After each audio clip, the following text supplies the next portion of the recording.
MA उत्तरार्ध के सप्तम प्रश्न पत्र के अंतर्गत काव्य प्रकाश के द्वितीयोल्लास में यह सूत्र आया था, तात्पर्यार्थोपि केषुचित्, यानी कुछ लोगों के मत में तात्पर्यार्थ नाम का भी एक भिन्न अर्थ हुआ करता है, यानी वाच्यार्थ, लक्ष्यार्थ और व्यंग्यार्थ के अतिरिक्त एक चौथा अर्थ तात्पर्यार्थ भी होता है, ऐसा कुछ लोगों का मत है।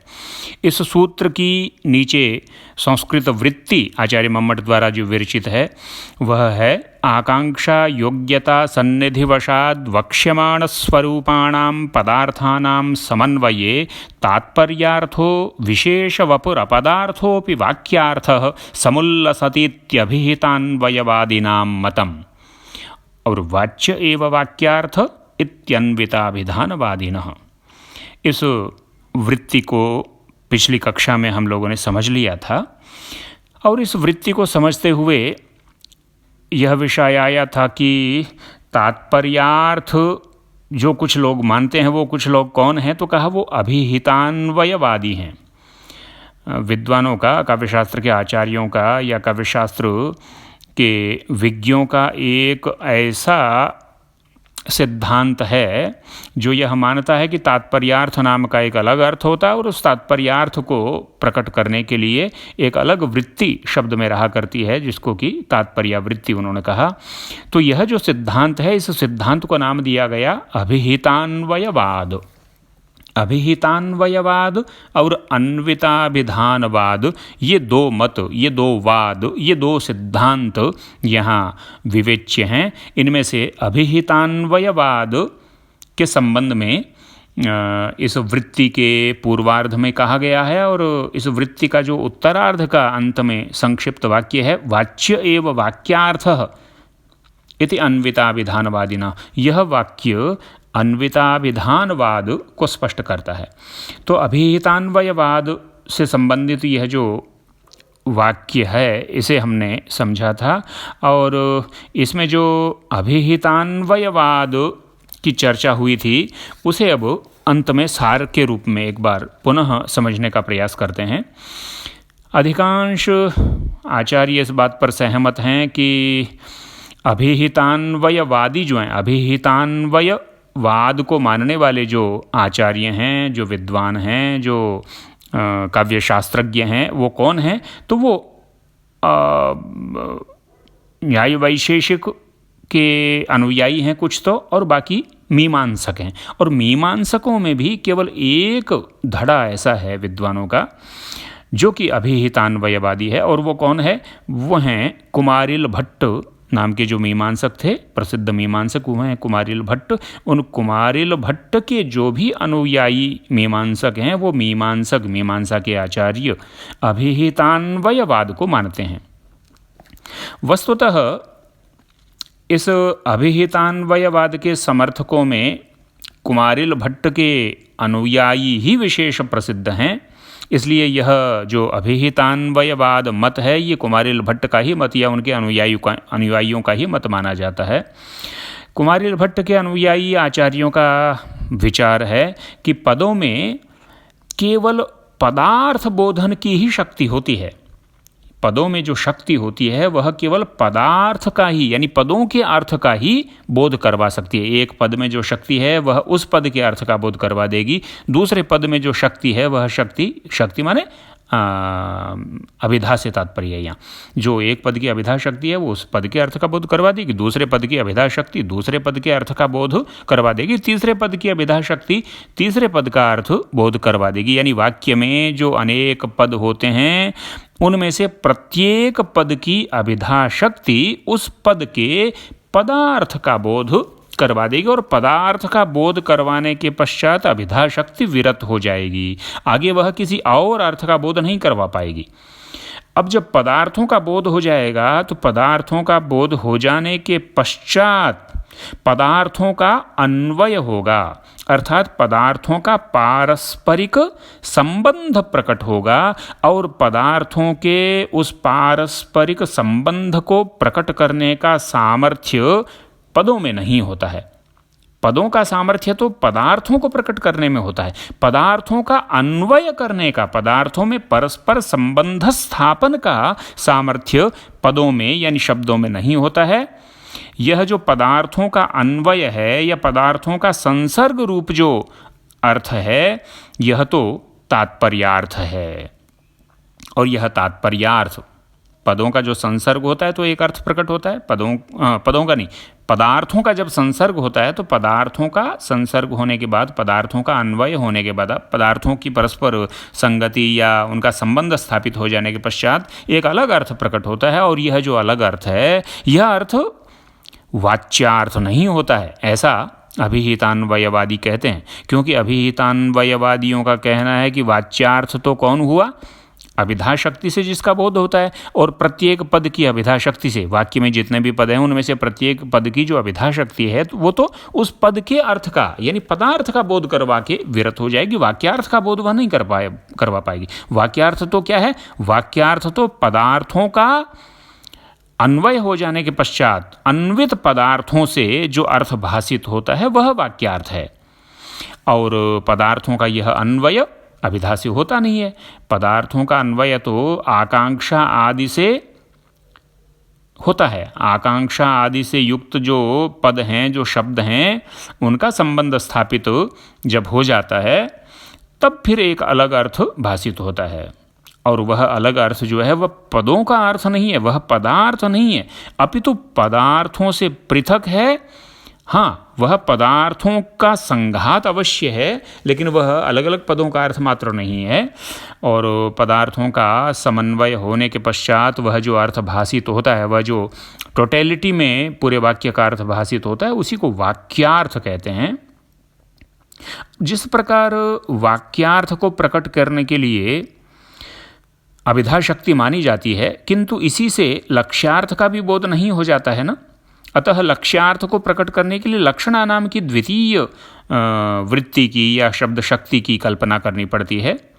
इसी प्रकार तात्पर्यार्थ को प्रकट करने के लिए तात्पर्य वृत्ति नामक एक और शब्द वृत्ति माननी पड़ेगी।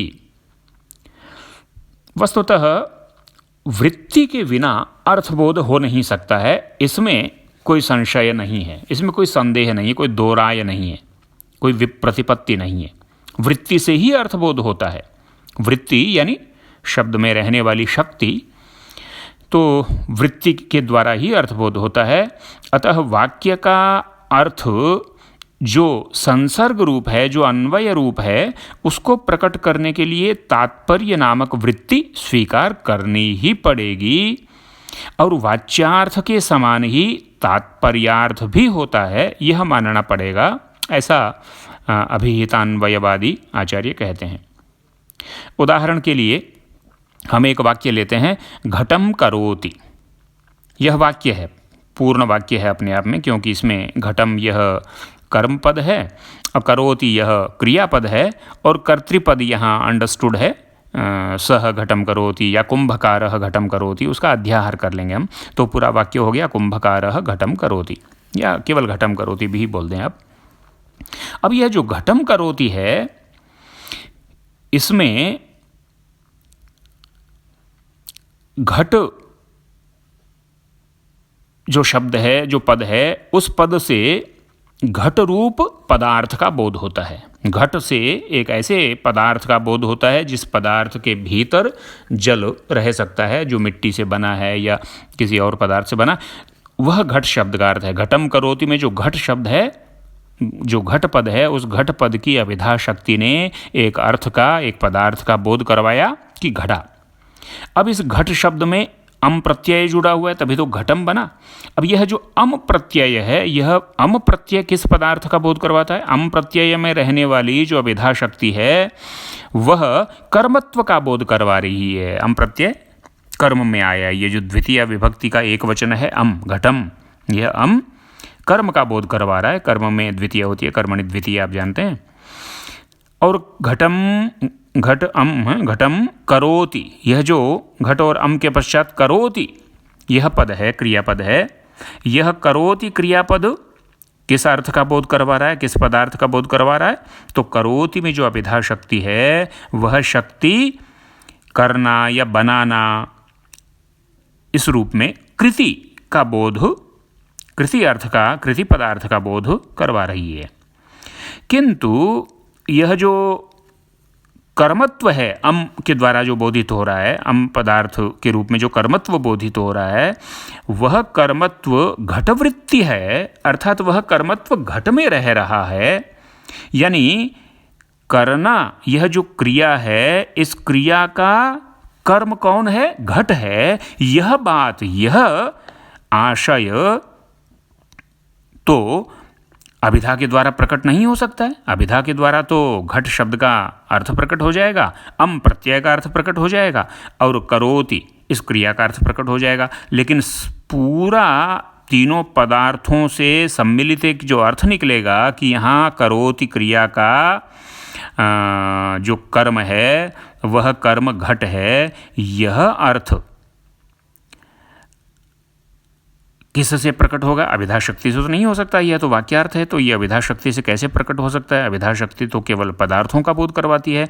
तो यह जो अर्थ है यह आकांक्षा आदि, आकांक्षा आदि मतलब आकांक्षा, योग्यता, सन्निधि, इनके कारण से घटम और करोति का अन्वय हो जाने पर तात्पर्य नामक वृत्ति से भासित होता है। आकांक्षा, योग्यता और सन्निधि के द्वारा घटम और करोति का जब अन्वय हो जाएगा, जब संसर्ग हो जाएगा, तो संसर्ग होने के पश्चात एक तात्पर्य नामक शक्ति की कल्पना करनी पड़ेगी। उस तात्पर्य नामक शक्ति से यह अर्थ भासित होगा कि घटम करोति, यानी जो करने की क्रिया है उसका आश्रय घट है, यानी घट को किया जा रहा है, घट को बनाया जा रहा है, करने की क्रिया घट में हो रही है। और इस प्रकार घटवृत्ति कर्मत्वानुकूला कृति ही यह बोध होता है। घटम करोति का अगर अर्थ कहें तो उसको संस्कृत में इस तरह से कहेंगे, उसको न्याय की परिनिष्ठित शब्दावली में ऐसे कहेंगे कि घटम करोति का अर्थ क्या है? घटम करोति मतलब क्या है? तो कहा घटम करोति का मतलब है घटवृत्ति कर्मत्वानुकूला कृति ही, यानी ऐसी कृति, करोति यानी कृति, ऐसी कृति जो कृति कैसी है? घटवृत्ति कर्मत्व के अनुकूल है। घटवृत्ति माने घट में रहने वाले कर्मत्व यानी कर्म कारकत्व, घट में रहने वाले कर्म के अनुकूल जो कृति है उस कृति का नाम घटम करोति यह है। तो अभिहितान्वयवाद का अभिप्राय यही है कि पदार्थ जो हैं वो अभिहित होते हैं। पदार्थ तो अभिधा शक्ति के द्वारा अभिहित होते हैं, यानी अभिधा शक्ति के द्वारा बोधित होते हैं। अभिधा शक्ति के द्वारा पदार्थों का बोध होता है, वाक्य का नहीं, वाक्यार्थ का नहीं, पदार्थों का बोध होता है अभिधा शक्ति के द्वारा। और जब वे पदार्थ अभिधा शक्ति के द्वारा अभिहित हो जाते हैं तो उन अभिहित पदार्थों का फिर अन्वय होता है। अभिहितानां पदार्थानां अन्वयः भवति इति अभिहितान्वयवादः। और अभिहितान्वयवाद आगे ये कहता है कि जब अभिहित पदार्थों का अन्वय हो जाता है तो अभिहित पदार्थों का अन्वय हो जाने के पश्चात फिर तात्पर्य शक्ति से वाक्यार्थ का बोध होता है। जो वाक्यार्थ क्या है? पदार्थों का अन्वय रूप, पदार्थों का संसर्ग रूप एक अर्थ है। और पदों के इस पदार्थों के इस संसर्ग रूप अर्थ को ही वाक्यार्थ कहते हैं। इस वाक्यार्थ को ही तात्पर्यार्थ अभिहितान्वयवादी लोग कहते हैं, मानते हैं। अतः यह निष्कर्ष हुआ कि वाक्य का प्रत्येक शब्द, वाक्य का प्रत्येक पद अपने अपने अर्थ का अभिधान करता है, अभिधा शक्ति के द्वारा अपने अपने पद के अर्थ को कहता है। और आकांक्षा आदि के द्वारा जब उन पदार्थों का परस्पर अन्वय हो जाता है, परस्पर एक दूसरे के साथ संबंध स्थापित हो जाता है, तत्पश्चात पूरे वाक्य का अर्थ यानी पूरे वाक्यार्थ का बोध होता है। और वह वाक्यार्थ का बोध कौन सी शक्ति से होता है? तात्पर्य नामक शक्ति से होता है। वाक्यार्थ का यह बोध न अभिधा से होता है, क्योंकि अभिधा से तो पदार्थों का बोध होता है, पदार्थ ही वाच्यार्थ हैं इनके मत में, वाक्यार्थ वाच्यार्थ नहीं है अभिहितान्वयवादियों के मत में, बल्कि पदार्थ ही वाच्यार्थ है इनके मत में। और लक्षणा शक्ति के द्वारा तो केवल लक्ष्यार्थ का बोध होता है, और व्यंजना शक्ति के द्वारा व्यंग्यार्थ का बोध होता है। ये वाक्यार्थ का बोध जो है ये तात्पर्य नामक शक्ति से होता है। वाक्यार्थ के बोध के लिए तात्पर्य नामक एक अलग वृत्ति की कल्पना करनी पड़ेगी, ऐसा कुमारिल भट्ट के अनुयायी मीमांसक जो हैं वो कहते हैं। और इन्हीं मीमांसकों के इस मत का नाम है, इन्हीं मीमांसकों के इस सिद्धांत का नाम है अभिहितान्वयवाद। यह अभिहितान्वयवाद के संबंध में बात पूरी हुई, और अगले व्याख्यान में हम बात करेंगे अन्विताभिधानवाद की।